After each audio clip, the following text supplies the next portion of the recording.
You can start now. Right. Nishank, congratulations for winning the FIFA tournament. Thank you. How have you been feeling the past couple of days? Honestly, I didn't really expect to win a FIFA tournament. Like, this is what I'm being honest, because I used to play the game casually and I just used to play the game for fun. I read the tournament, like, the advertisement, and then I turned up at the tournament. At that point in time, I seriously was thinking there might be some real good players here, and then how am I going to make through any rounds at all? And then I won one match and the second one, and slowly I started feeling, okay, no, I am good at this. I am actually good at this. And then one after the other, and then when the final came, I was just thinking, okay, I've done all I could, so let's just enjoy the game. Let's see whatever happens. It's okay.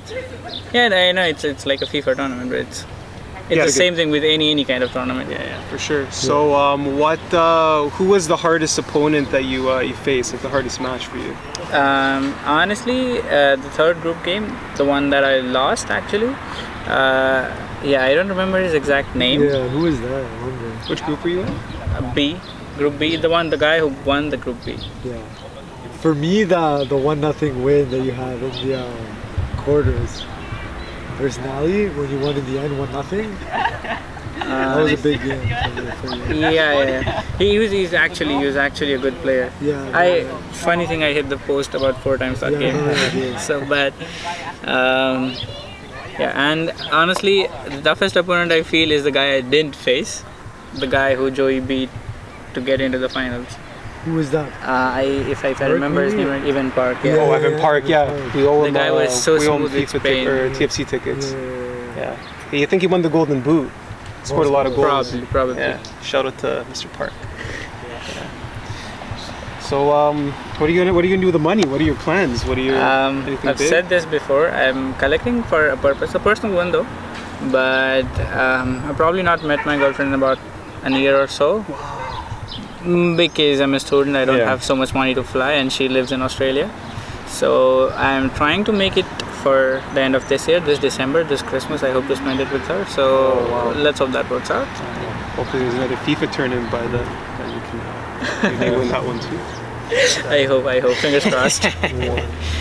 So you were saying you only started really playing competitively like 6 months ago. Yeah, because as I said, I hadn't been exposed to a lot of. Like, I used to play, but that was mostly against AI and bots, and that just doesn't do anything to your game. And it was about 6 to 8 months ago I started playing online, and it started getting fun. And then at some point in time, though, I thought I should stop playing this. This is getting in my way of doing anything with my life. But then if it gets me tournaments, that's how it goes, right? You're the best FIFA player right now in our league. Hype man. You're big. You're the player to beat right now. You are. You're literally the player to beat. I hope. Rank number 1. Hey, when you're at the top, the haters start coming at you. I hope. I feel there's just some guy around who probably didn't show up at the tournament who's better than me. Yeah, but if you're going to be the best player, you have to play at the highest competition. Like if there's you could say there's some kid playing in Brazil that might be better than Neymar or Messi or Ronaldo or anyone, but he's never played at the top level of competition. Exactly. Right? So how can he be the best? That's why shout out to all you folks. Please turn up in the next one. Yeah, exactly. Yeah. That's cool. How do you view the game, the players? You see it as more as an equation, or you kind of just know the movements of the player? It's like, once you've played a lot of games, what happens is you automatically, because ultimately it's AI, it's programming, right? So you probably get an idea, get a touch of how the team's going to move on what instructions that you set. So it's probably, it's you and the opponent, both of you are trying to think ahead of the next step, and whoever gets to the step that's ahead of the next step first. You do it like a chess match. Almost like, only that you don't have so much time. It just happens naturally. In fact, sometimes what happens is someone tells me, how do you make that pass, or how do you make a certain move, and I'm like, I can't spell the key combination, it just comes naturally on the control. Pure muscle memory. Yeah. Oh, that's cool. Are you looking forward to FIFA 19? Is there anything? Yeah, definitely. Any good updates you've been hearing? Or no? I have. Actually, they haven't released anything more than the trailer. September 28th, I think. The one that I hope for is FIFA, please stop doing the scripting. It's bad. The It's which? terrible. Like if you Yeah, do, the if you press FIFA the wrong Ultimate thing. button or whatever.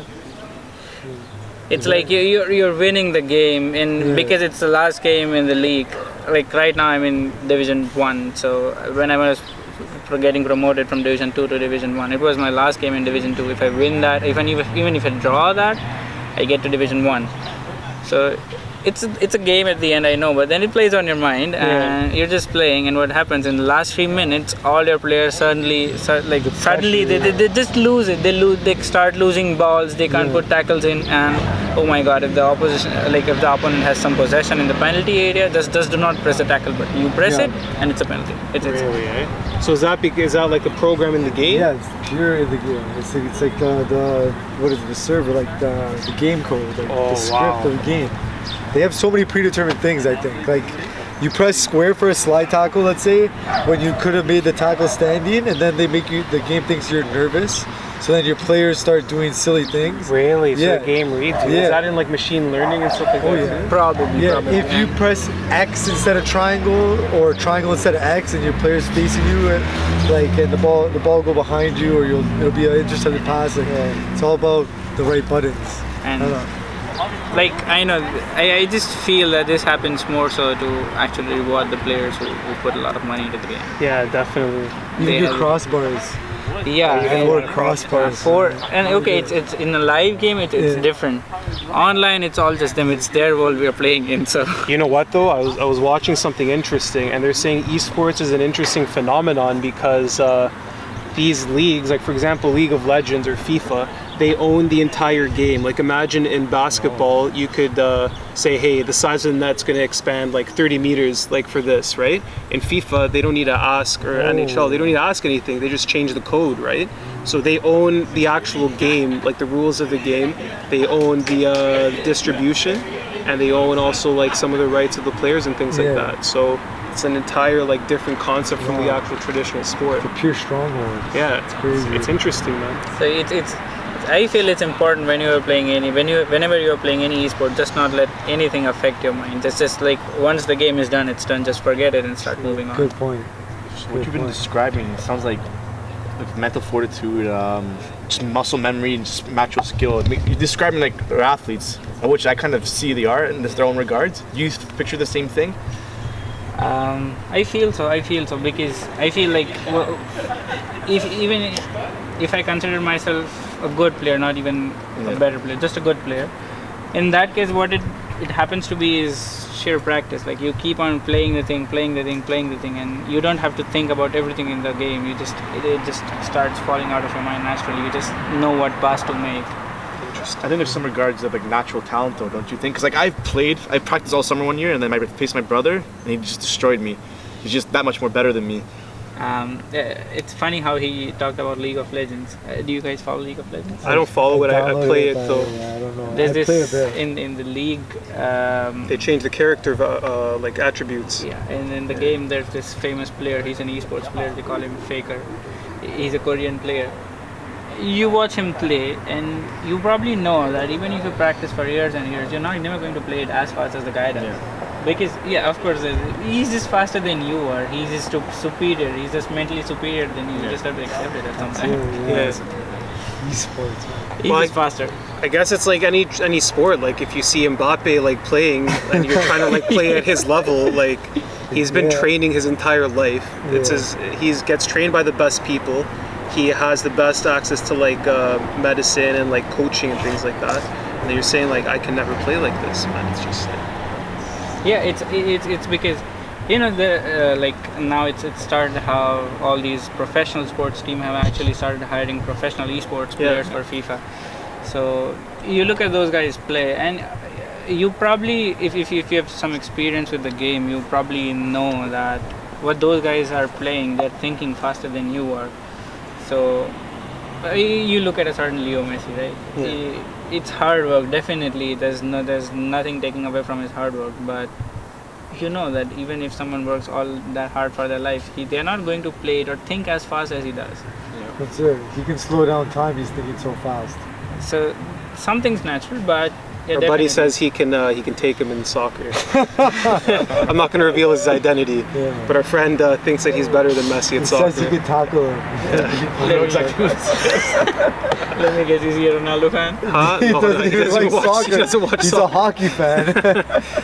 Well, You think I'm pure Messi? I'll toast him. Good guy. We got to call him up for the NHL tournament. Yeah. That's going to be good. Oh, definitely. Any closing remarks? Anything? Where do you see the future of this kind of going in Toronto? Like, what did you like? What didn't you like? Is there anything Exactly, like- you would like to add in the future to these kind of tournaments? definitely. See, that's what I feel. Apart from me coming there, winning the prize, it doesn't matter as. Yeah. That's what I'm saying. Like that doesn't matter as much as me coming there and enjoying those 4 or 5 hours, because when you play a game.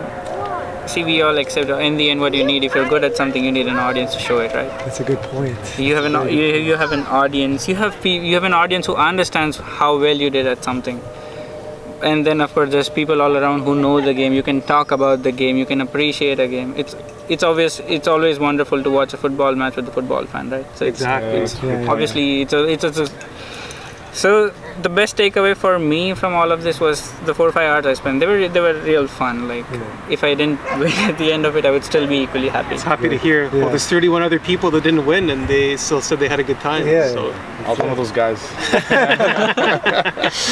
no, it's good. Steve, last appearance or late appearance, but showed up, Yeah. and definitely think we have something going here. So thank you very much. Thank you. I'll look forward to the next tournament. Definitely. Yeah, it's going to be coming Yeah, up. yeah. I really hope so. Yeah. FIFA 19.